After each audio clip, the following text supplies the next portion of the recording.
It seems precarious to talk about the COVID-19 pandemic in the past tense, as if all the turmoil is behind us.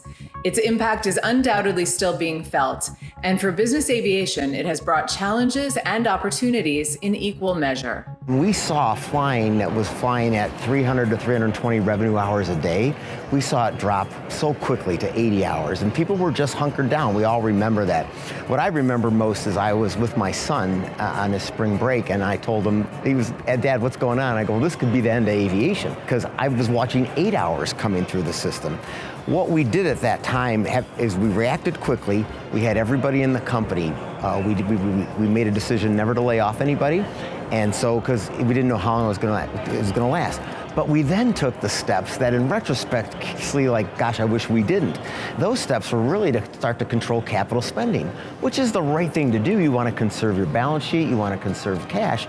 So we cut back. I think at one time we had 14 or 18 deliveries coming in that year, and I think we cut it back to 6 because those are the most we could cut back. And I look back, I was like, well, what was I thinking? I mean, now all of a sudden, here we are 12 months later, and all this demand shows up, and now we're trying to find every possible vehicle we can.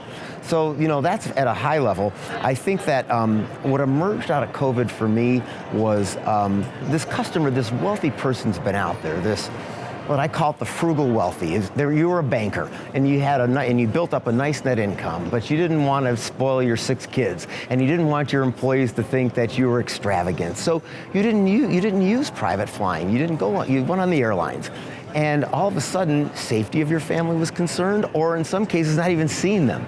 Let me tell you this, the one thing I learned out of COVID, grandparents love their grandkids, and they'll do. So I say this, what happened from COVID is our demand increased because of grandparents. So we had the grandparent on our side. Well, COVID, as you know, kind of came in March of 2020. It came like a curtain, shutting down really the whole US and global economy. I think what it did for us is highlight how important it is to communicate effectively and authoritatively in a time of crisis. So working with the FAA, working with Capitol Hill, so we could find out how to do everything from operate with ATC 0 conditions to extend people's proficiency and medicals.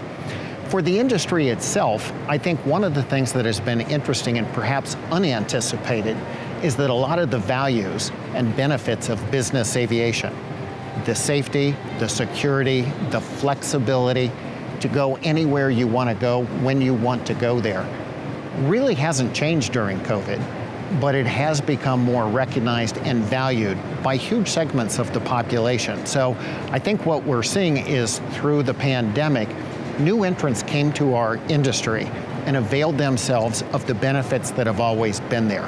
So somewhat unanticipated, we're seeing that business aviation flights are actually up, not down, 20 months later. As it has done with previous existential threats, business aviation's inherent flexibility and resourcefulness seemingly made it well-placed to respond to COVID. Well, one of the things that happened during the pandemic is our community, as we always do, responded in a time of crisis to move our country forward. So we saw a number of companies that were flying personal protection equipment.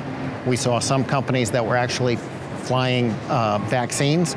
It has been one of those efforts where when the world is under pressure, business aviation steps forward voluntarily and provides the transportation system that works in all circumstances. Undoubtedly, the industry will continue to have to roll with further twists and turns in this global public health emergency as part of the ongoing response to keep the world moving.